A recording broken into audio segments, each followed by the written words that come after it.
이 자리에 나오신 모든 분들 위해 하나님께서 크고 귀한 은혜를 내려주실 줄로 믿습니다. 오늘은 엘리야 시리즈의 마지막 이야기입니다. 지난주에 로뎀나무 아래에 쓰러져 있는 엘리야를 하나님께서 만나주시고 회복시켜 주신 이야기를 함께 살펴보았습니다. 오늘 본문은 호렙산에서 진행이 됩니다. 호렙산은 엘리야가 처음부터 목적지로 생각했던 곳이 아닙니다. 엘리야는 자기를 죽이겠다고 위협하는 이세벨을 피해서 유다의 광야 깊은 곳까지 도망갔습니다. 그리고 로뎀나무 아래에 앉아서 죽기를 구합니다. 여호와여, 넉넉하오니 지금 내 생명을 거두시옵소서. 엘리야는 그곳이 자기 인생의 끝이 되기를 바랬습니다. 그러나 하나님께서는 그에게 쉼을 주시고 또 음식을 통해서 힘을 북돋아 주셔서 다시 일어나 40주 40야를 가서 호렙산에 도착하게 하십니다. 하나님은 영적인 탈진 상태에 빠져서 아무것도 할 수 없는 이 엘리야를 호렙산으로 부르셨습니다. 그리고 그를 만나 주셨습니다. 호렙산에서 하나님과의 만남은 엘리야의 인생에서 정말 중요한 전환점이 됩니다. 엘리야와 만나주신 하나님께서 오늘 이 말씀을 듣는 가운데 여러분들을 만나주시기를 주님의 이름으로 축원합니다. 여러분, 하나님은 왜 엘리야를 호렙산으로 부르셨을까요? 첫 번째로 들어주시기 위함입니다. 9절을 함께 읽겠습니다. 시작. 엘리야가 그곳 굴에 들어가 거기서 머물더니 여호와의 말씀이 그에게 임하여 이르시되 엘리야야, 내가 어찌하여 여기 있느냐. 엘리야가 호렙산에 도착해서 머문 곳이 어디입니까? 굴이라고 나옵니다. 그가 호렙산에 도착했더니 거기에서 굴이 하나가 보였습니다. 그래서 그는 굴에 들어가서 굴에 머물게 됩니다. 굴은 어떤 곳입니까? 빛이 들어오지 않는 곳입니다. 그러니까 잘 보이지 않는 곳입니다. 굴 속에 깊숙이 들어가 있으면 밖에서 무슨 일이 벌어지는지 잘 알 수 없습니다. 그리고 무슨 소리가 들려도 굴 안쪽까지는 잘 들리지를 않습니다. 엘리야는 굴 속에서 무슨 생각을 하면서 지냈을까요? 굴 속은 곱씹는 곳이죠. 미래를 바라보는 곳이기보다는 과거를 돌아보며 곱씹는 곳입니다. 아마 그는 지나온 자기의 삶을 돌아보았을 것입니다. 자기의 삶 속에 일어났던 놀라운 기적들을 생각했을 것입니다. 그때 그는 영적으로 승리감에 가득 차 있었을 것입니다. 그런데 이내 이세벨의 그 무서운 위협을 피해서 자기 목숨 하나 건지고자 북이스라엘에서 남유다로 건너와서 남유다 끝에 있는 그 유다 광야 하룻길까지 들어가서 로뎀나무 아래 쓰러져 있었던 자기를 생각하면 얼마나 비참한 생각이 들었을까 싶습니다. 북이스라엘을 건져낸 믿음의 영웅이 이제는 도망자가 되고 영적인 패배자가 된 것이니까요. 그는 이제 자기 홀몸으로 호렙산까지 도망왔습니다. 그리고 깊은 굴속, 어두운 굴속에 앉아서 자기 혼자 과거를 곱씹고 있습니다. 엘리야는 지금 하나님이 아니라 사람을 바라보고 있었습니다. 그리고 자기의 초라한 신세를 바라보고 있었습니다. 그때 굴 속에 여호와의 말씀이 임합니다. 엘리야야, 내가 어찌하여 여기 있느냐. 굴 속에 앉아서 이 음성을 듣고 있던 엘리야는 어떤 마음이 들었을까요? 이런 생각하지 않았을까 싶습니다. 글쎄요, 저도 잘 모르겠습니다. 제가 왜 여기 있을까요? 제가 오고 싶어서 온 것이 아니라 하나님이 여기로 불러주셨지 않습니까? 아마 엘리야는 이런저런 생각을 하게 되었을 것 같습니다. 하나님께서 엘리야야, 내가 어찌하여 여기 있느냐 물으신 그 질문은 몰라서 물으신 것이 아닙니다.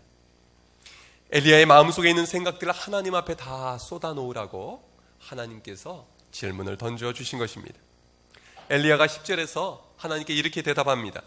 그가 대답하되 내가 만군의 하나님 여호와께 열심히 유별하오니 이는 이스라엘 자손이 주의 언약을 버리고 주의 제단을 헐며 칼로 주의 선지자들을 죽였음이오며 오직 나만 남았거늘 그들이 내 생명을 찾아 빼앗으려 하나이다.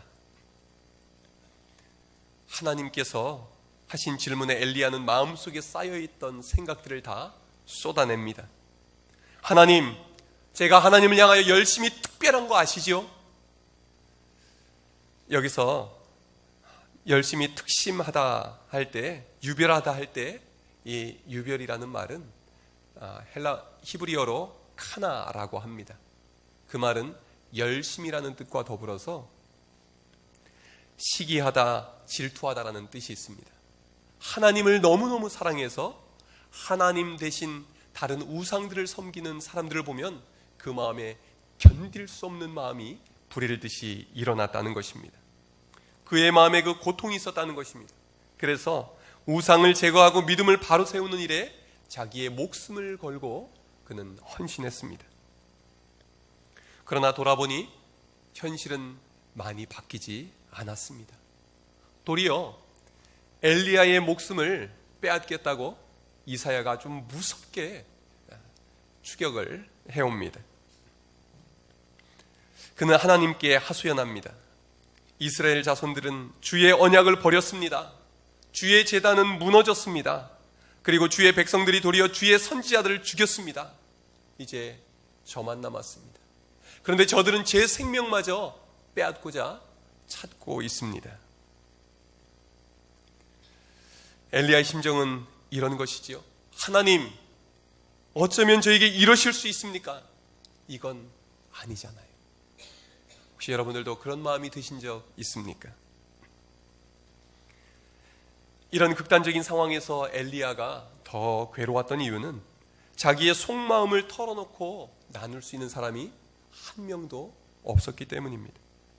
자기 자신만 남았는데 누구에게 자기의 마음을 나눌 수가 있었겠습니까? 누구와 대화할 사람도 없이 자기 혼자 그 모든 짐을 지고 가야 하는 엘리야의 심정, 참으로 고통스러웠을 것입니다. 지금 엘리야는 일종의 영적인 우울증에 빠져 있는 것 같습니다. 우울증 환자들에게 가장 필요한 사람은 잘 들어주는 사람이라고 합니다. 잘 들어주고 잘 이해해주면 그 마음이 풀어지게 됩니다. 그리고 우울증 환자에게 가장 힘이 되는 말은 이런 말이라고 합니다. 나는 당신 편입니다. 무슨 말인지 하세요. 제가 들어드리겠습니다. 이런 말을 들을 때 우울증 환자들은 그 우울증에서 벗어날 수 있는 힘을 얻게 된다는 것입니다. 비난하고 가르치고 설명하려 하고 그런 것이 아니라 잘 들어주는 사람이 필요하다는 것입니다. 하나님께서는 엘리야의 이야기를 잘 들어주셨습니다. 중간에 끊거나 반박하거나 하지 않으시고 다 들어주셨습니다. 나무라지 않으냐 하시고 엘리야의 편에서 그 모든 것을 받아주신 것입니다. 우리 하나님은 잘 들어주시는 하나님입니다. 우리가 답답하여 목 놓아 부르짖을 때 하나님은 고개 돌리지 않으십니다. 우리를 책망하고 나무라지 않으십니다. 우리의 마음을 읽어주시고 그대로 받아주십니다. 내가 너의 편이다 라고 말씀해 주십니다. 작자 미상에 예수님 밖에는 만족시킬 수 없네 라는 기도문이 있습니다. 제가 읽어드리겠습니다. 오 그리스도시여, 당신 안에서 내 영혼이 찾았으니 오직 당신 안에서만 찾았나이다. 내가 그렇게도 찾던 평안과 기쁨을, 여태 알지 못했던 더 없는 행복을, 그리스도 외에 그 무엇도 만족을 주지 못하니 내게 다른 이름은 없습니다. 사랑과 생명과 영원한 기쁨을 주 예수여 당신 안에서 찾았나이다. 나 안식과 행복을 그리워했으며 당신이 아니라 이것들을 갈망했나이다. 그러나 나는 내 구원자를 지나쳤으나 주님의 사랑이 나를 붙잡았나이다. 여러분, 마음에 답답함이 있으십니까? 마음이 우울하십니까? 그 누구도 나를 이해해준다 생각되지 않아서 마음에 고통이 있으십니까? 우리의 마음을 다 아시고 우리를 사랑해 주시고 우리를 사랑으로 붙잡고 계신 주님께 우리의 마음을 모두 쏟아놓으시기 바랍니다. 하나님께서 우리의 마음을 그대로 품어주십니다. 두 번째로, 하나님은 엘리야를 왜 호렙산으로 부르셨을까요? 세미한 음성을 들려주시기 위함입니다. 11절에서 말씀합니다. 여호와께서 이르시되 너는 나가서 여호와 앞에서 산에 서라 하시더니 여호와께서 지나가시는데 여호와 앞에 크고 강한 바람이 산을 가르고 바위를 부수나 바람 가운데에 여호와께서 계시지 아니하며 바람 후에 지진이 있으나 지진 가운데에도 여호와께서 계시지 아니하며. 12절 함께 읽겠습니다. 시작. 또 지진 후에 불이 있으나 불 가운데에도 여호와께서 계시지 아니하더니 불 후에 세미한 소리가 있는지라. 아멘. 여호와 하나님께서는 굴 속에 있는 엘리야를 굴 밖으로 불러내십니다. 너는 나가서 여호와 앞에 산에 서라. 하나님은 엘리야를 동굴 밖으로 불러내십니다. 절망의 굴에서 그를 불러내셨습니다. 패배의 동굴에서 그를 불러내셨습니다. 과거의 깊숙한 자아의 굴에서 그를 불러내셨습니다. 그리고 여호와 앞에 서라 말씀하십니다. 그의 앞으로 강력한 바람이 지나갑니다. 얼마나 강한지 산을 가르고 바위를 부술 정도로 강력합니다. 신의 산은 바위로 된 산입니다. 그런데 그 바위를 부수면서 지나갔다는 것입니다. 그러나 하나님은 거기에 계시지 않았습니다. 바람 후에 지진이 일어나서 온 땅을 뒤흔들었습니다. 그런데 그 강력한 지진 가운데에도 하나님이 계시지 않았습니다. 지진 후에는 불이 있었습니다. 그러나 그 불길 가운데도 하나님은 계시지 않았습니다. 강한 바람, 지진, 불, 이런 것들은 무엇을 의미하는 것일까요? 모두 눈에 보여지는 것들입니다. 파괴력이 엄청나게 강한 것들입니다. 이번에 태풍 보니까 그래도 약하게 지나갔다고 하는데도 정말 이 제주도를 강타할 때 보니까 무섭습니다.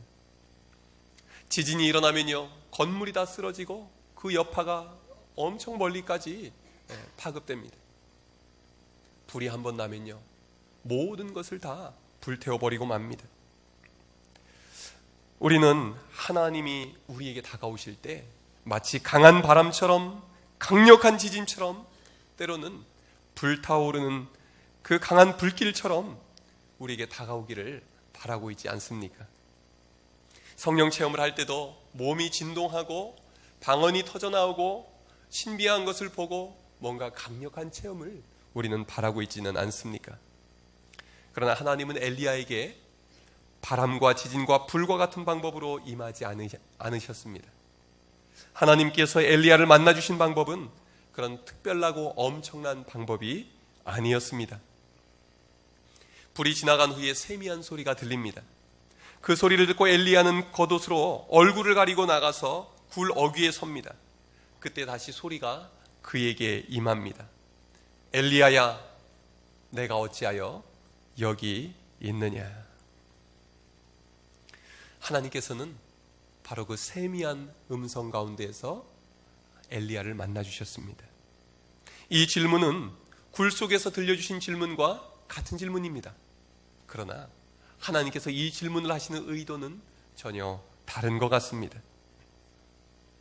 처음에 했던 질문은 동굴 속에 숨어있는 엘리야의 이야기를 들어주시기 위한 질문이었습니다.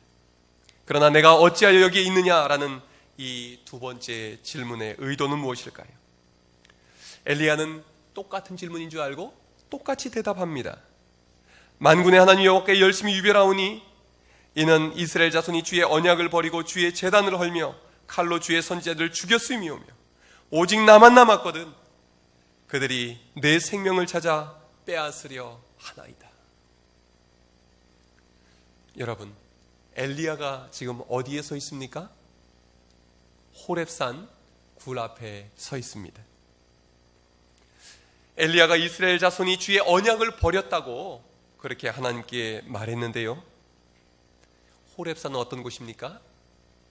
주의 백성들이 버린 그 언약이 처음 세워진 곳입니다. 엘리야는 이스라엘 자손이 주의 선지자들을 다 죽였다고 말했는데 호렙산은 어떤 곳입니까? 하나님께서 떨기나무 불꽃 가운데에서 모세를 처음 불러 일꾼 세우셨던 곳입니다. 그리고 출애굽한 이스라엘 백성들이 이 호렙산, 신의 산이라고도 하지요.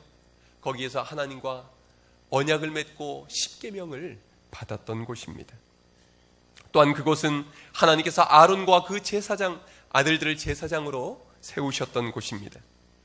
다시 말해서 하나님은 엘리야가 무너지고 버려졌다고 말한 신앙의 모든 기초가 시작된 바로 그 출발점, 뿌리로 엘리야를 부르신 것입니다. 지나온 엘리야의 삶은 마치 바람과도 같았습니다. 지진과도 같고 불과도 같았습니다. 그의 말에 3년 반 동안 일그글거리는 태양 아래에서 가뭄이 임했습니다. 그의 기도로 갈멜산에 불이 내렸습니다. 그리고 그의 기도로 폭우가 쏟아지고 가뭄이 끝났습니다. 그는 450명의 바알 선지자들을 죽였습니다. 그의 삶은 기적의 연속이었습니다. 그런데요, 이러한 놀라운 기적들이 엘리야의 믿음을 지켜주지 못했습니다. 이세벨의 도끼소리는 한마디에 믿음의 영웅은 온데간데 없어지고 믿음 없는 사람인 것처럼 영적인 패배자가 되어서 엘리야는 도망가 버린 것입니다. 로뎀나무 아래로, 그 다음에는 호렙산 굴 속으로 그는 도망쳤던 것입니다. 그의 문제는 무엇입니까? 보이지 않는 하나님보다 눈에 보이는 이세벨을 더 두려워했던 것입니다. 보이지 않는 하나님의 세미한 소리보다 눈에 보이는 이세벨의 목소리에 그는 두려워 떨었던 것입니다. 호렙산은 하나님께서 엘리야에게 다시 음성을 들려주시기 위해서 부르신 곳입니다. 하나님은 떨기나무 불꽃 가운데 모세에게 말씀을 들려주셨습니다. 하나님은 이스라엘 백성들을 애굽에서 건져내시고 호렙산에서 말씀해 주셨습니다. 하나님은 바로 그 자리에서 엘리야에게 다시 세미한 음성으로 말씀하십니다. 하나님의 말씀은 강한 바람보다 더 능력이 있습니다. 지진과 불보다도 더 강력한 힘이 있습니다. 왜요? 하나님이 말씀하신 대로 되기 때문입니다. 말씀이 능력입니다. 말씀이 사람을 살려냅니다. 말씀이 쓰러진 사람을 일으킵니다. 말씀이 깨진 마음을 치유해 주십니다. 말씀에 답이 있는 것입니다. 여러분, 이 시간 우리 가운데 이 세미한 음성으로 말씀하시는 하나님의 음성에 귀를 기울이시기를 바랍니다. 이 가운데에도 낙심한 분들이 계십니까? 절망 가운데 있는 분들이 계십니까? 마음이 깨어져서 도저히 내 마음을 내가 주체할 수 없는 분들이 계십니까? 하나님은 우리를 어떻게 고치시고 어떻게 회복시키실까요? 바로 세미한 하나님의 음성입니다. 예배 가운데 들려주시는 하나님의 음성, 기도 가운데 들려주시는 하나님의 음성, 그리고 내 주위에 있는 사람들과 대화하는 중에 하나님이 들려주시는 하나님의 음성을 들으실 수 있길 바랍니다. 미국 시카고에 토마스 학계라는 유명한 경영 자문 전문가가 있었습니다. 어느 날 IGA라는 미국과 캐나다를 두루 관장하고 있는 거대한 회사가 부도 위기를 맞아서 이 토마스 학계를 부릅니다. 회사의 중역들은 회사를 다시 살려낼 수 있는 기적 같은 방법을 조언해 줄 줄 알고 기다리고 있었습니다. 그런데 토마스 학계가 이런 말을 합니다. 여러분은 파산하는 것이 아닙니다. 다만 잠시 돈이 없을 뿐입니다. 이 둘 사이에는 엄청난 차이가 있습니다. 저는 여러분과 같은 상황에 처해 있을 때마다 도대체 어떻게 하면 좋을지 모르겠을 때마다 하나님 앞에 무릎 꿇고 기도했습니다. 가끔은 머리를 숙이는 그것으로 부족해서 실제로 하나님 앞에 부르짖어 무릎으로 기도했습니다. 바로 오늘 이 순간이 저는 그런 시간이라고 생각합니다. 함께 무릎을 꿇고 그분 앞에 기도하지 않으시겠습니까? 여러분, 이 이야기를 듣고 분위기가 어떻게 됐을까요? 대기업의 회의장입니다. 기도를 하재요. 싸늘해졌습니다. 저 사람 뭐야? 우리가 지금 경영 전문가를 부른 게 아니라 목사 불렀나? 이상한 사람이 왔네. 그런데요, 그 음성을 그 자리에 있는 분들은 하나님의 세미한 음성으로 듣게 되었습니다. 그래서 의자들을 뒤로 물고 모두 땅바닥에 무릎을 꿇기 시작했습니다. 한 명, 두 명 무릎을 꿇는데요, 토마스 학개가 이렇게 말합니다. 한쪽 무릎만 꿇으면 하나님은 반쪽만 받으시고 양쪽을 다 꿇으면 하나님은 온전히 받으실 것입니다. 그들은 하나님 앞에 간절히 부르짖어 기도했습니다. 그리고 나서 회의가 시작이 되었는데 하나님께서는 그 회의를 통해서 지혜가 모아지게 하셨습니다. 그리고 그들은 그 지혜로 위기를 극복하고 엄청난 이익을 남기는 회사로 성장합니다. 몇 년 뒤에 토마스 학개는 그 회사의 이사로, 또 부회장으로, 그리고 더 몇 년이 지나서는 회장으로 세워집니다.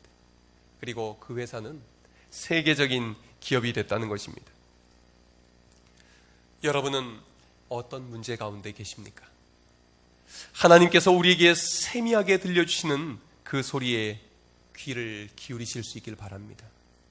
하나님은 강력한 바람 같은, 불길 같은, 지진과 같은 일을 통하여서 우리의 문제를 해결하시는 것이 아니라 우리 마음에 들려주시는 세미한 음성을 통하여 우리의 마음을 치유하시고 우리의 삶의 문제를 풀어주실 줄로 믿습니다.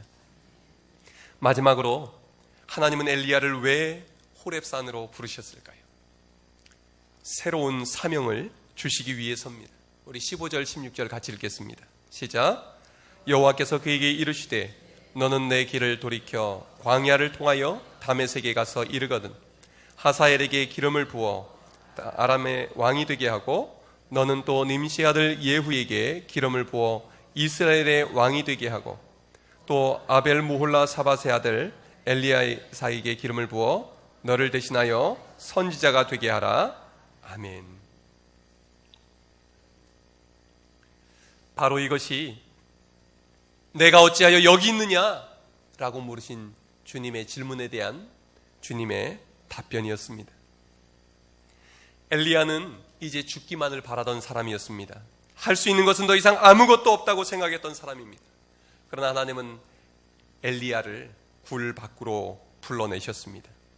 영적인 패배감에 쌓여있던 엘리야에게 더 큰 사명을 맡겨주십니다. 너는 네가 온 길로 되돌아가서 다메섹으로 가라. 그리고 하사엘에게 기름을 부어 아람의 왕이 되게 해라. 그리고 예후를 이스라엘의 왕으로 기름 부어라. 또한 엘리사를 너를 대신할 선지자가 되게 해라. 하나님은 엘리야를 동굴 속에 주저앉아 있게 하지 않으셨습니다. 그에게 새로운 사명을 맡겨주셨습니다. 우리가 우리 힘으로 더 이상 아무것도 할 수 없다고 생각하는 그 자리에서 하나님은 우리에게 새로운 사명을 맡기시는 줄로 믿으시기를 바랍니다. 엘리야가 지금까지 해결하지 못한 문제들은 하나님께서 엘리야를 통해 기름 부은 사람을 통해 모두 해결하시겠다 약속하십니다. 더불어 하나님은 엘리야에게 가장 큰 힘이 될 약속의 말씀을 주십니다. 우리 18절 한 번 더 읽겠습니다. 시작. 그러나 내가 이스라엘 가운데에 7,000명을 남기리니 다 바알에게 무릎을 꿇지 아니하고 다 바알에게 입맞추지 아니한 자니라. 아멘. 동굴 속에 있던 엘리야의 눈에는 자기 자신밖에 보이지 않았습니다. 자기 혼자라고 생각했습니다. 이게 끝이라고 생각했습니다. 하지만 하나님은 동굴 밖에 이미 바알에게 무릎 꿇지 않은 7,000명을 예비해 두셨습니다. 하나님은 지금 말씀하고 계신 겁니다. 엘리야야, 너는 혼자가 아니란다. 너와 함께 일할 이들이 밖에 수없이 기다리고 있단다. 또한 19절에서 21절에는 엘리야를 뒤이어 선지자가 될 엘리사를 만나게 하십니다. 엘리야가 엘리사를 불렀을 때 그는 자기의 그 많은 재산을 다 내려놓고 엘리야를 따르며 수종 들었습니다. 여호와 이레 하나님께서 엘리야가 사명을 감당할 수 있도록 사람도 준비해 주시고 능력도 준비해 주시고 모든 것을 예비해 주셨던 것입니다. 이번 주간을 지내면서 저도 하나님께 세미한 음성 들려주시기를 구했습니다. 어떻게 우리 덕춘교회를 이끌어가야 할지, 어떻게 하면 더욱더 설교를 통해 은혜를 끼칠 수 있을지, 어떻게 하면 우리 교회를 부흥시킬 수 있을지, 이런 눈에 보이는 문제들을 가지고 고민하고 있었습니다. 그때 하나님께서 제 마음에 이런 세미한 음성을 들려주셨습니다. 처음으로 돌아가라. 제가 처음 덕춘교에 오게 될 때 하나님께서 들려주셨던 음성이 기억이 났습니다. 내가 사랑하는 덕춘교인들을 한 명 한 명 사랑으로 섬겨라. 덕춘교회에서 사랑하며 살아라. 하나님께서 저에게 처음 주셨던 말씀입니다. 그런데 저는 가만히 돌아보니까 매일 설교를 어떻게 해야 될까 고민은 하면서도, 어떻게 사역을 좀 더 잘할 수 있을까 고민은 하면서도 우리 덕춘교인들 한 분 한 분을 사랑으로 어떻게 더 잘 섬길 수 있을까, 그 생각은 부족했다는 것을 깨닫게 되었습니다. 하나님은 눈에 보여지는 큰 것보다 눈에 보이지 않는 중요한 것을 바라보게 해주신 것입니다. 여러분, 하나님께서 우리 덕춘교회에 주신 사명은 무엇일까요? 예수 그리스도의 복음을 이 지역에 전하는 것입니다. 주님의 사랑으로 이 지역 사회를 잘 섬기는 것입니다. 우리는 주님이 맡겨주신 사명은 잊은 채 엘리야와 같이 나 자신만 바라보고 내 문제에만 집중해 있지는 않습니까? 우리 모두 복음 증거와 사랑의 섬김을 위하여 하나님께서 부르신 일꾼들입니다. 우리는 모두 동역자들입니다. 우리는 이 일에 힘을 모으고 하나가 되어 있습니까? 이 시간 주님은 우리에게 세미한 음성으로 이렇게 물으십니다. 내가 어찌하여 여기 있느냐? 기도하겠습니다. 지치고 낙심한 엘리야를